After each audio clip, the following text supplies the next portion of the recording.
Perkenalkan, nama saya Rasmi Ramjani.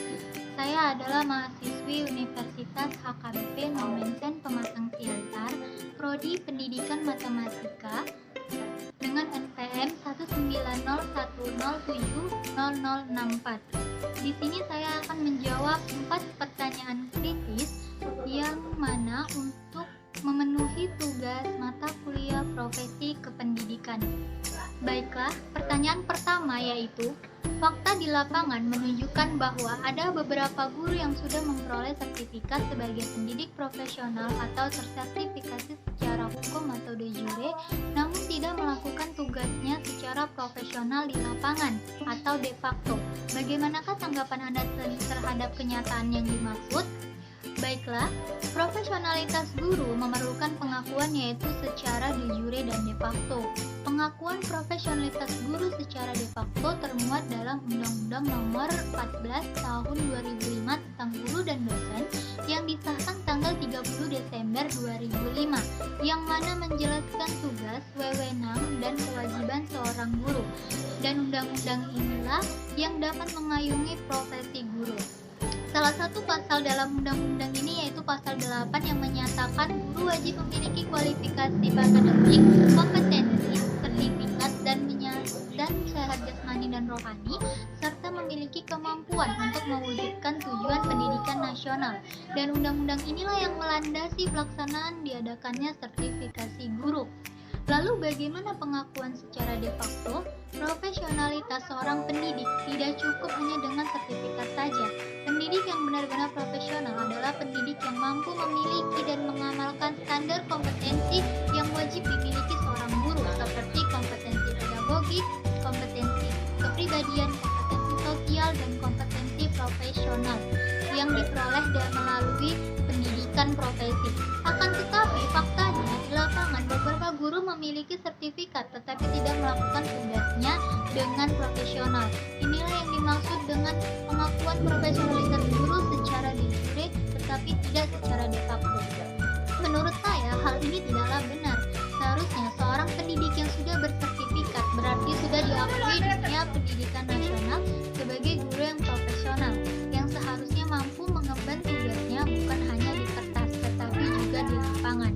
Untuk itu, perlulah menanamkan sikap mencintai profesi sejak berada di dunia pendidikan profesi, agar fakta di lapangan tidak mengkhianati fakta di atas kertas, yang berarti pendidik yang benar-benar profesional dalam tugasnya secara de jure maupun de facto.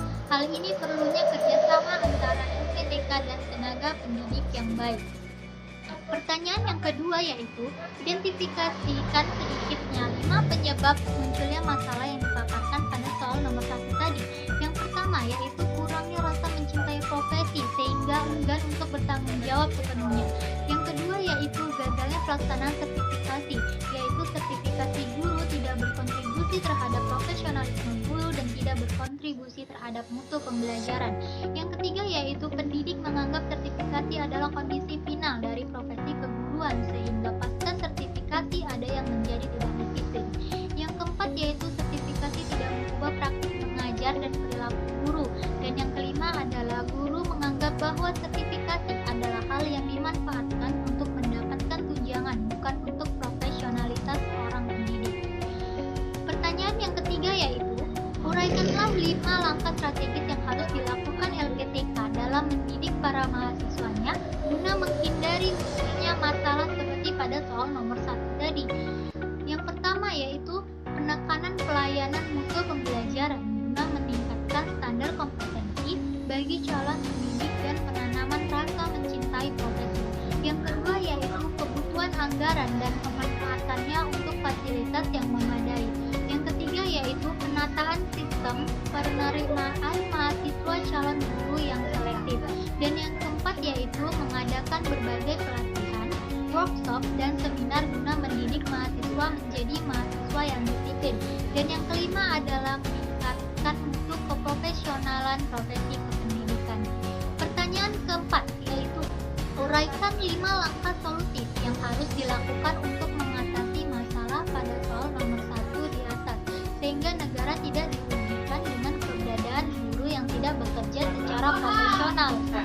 Ya, yang pertama yaitu revitalisasi LPTK yang bertujuan untuk meningkatkan kualitas pendidikan keguruan. Yang kedua yaitu pengembangan model pendidikan guru berasrama melalui pendidikan profesi guru atau PPG untuk melahirkan guru-guru berkualitas. Yang ketiga yaitu penetapan standar lembaga pendidikan keguruan dan perkuatan LPTK. Yang keempat yaitu rancangan model pengembangan profesi berkelanjutan untuk meningkatkan kompetensi dan jaminan pengembangan karir profesional guru. Dan yang kelima adalah pengembangan profesionalisme guru pasca sertifikasi melalui kompetensi manajemen, strategi pemberdayaan, supervisi pengembangan, dan penelitian tindakan kelas. Baiklah, sekian 4 pertanyaan kritis yang bisa saya paparkan untuk memenuhi tugas profesi kependidikan. Untuk itu, saya Rasmira Anjani dengan NPM 190107064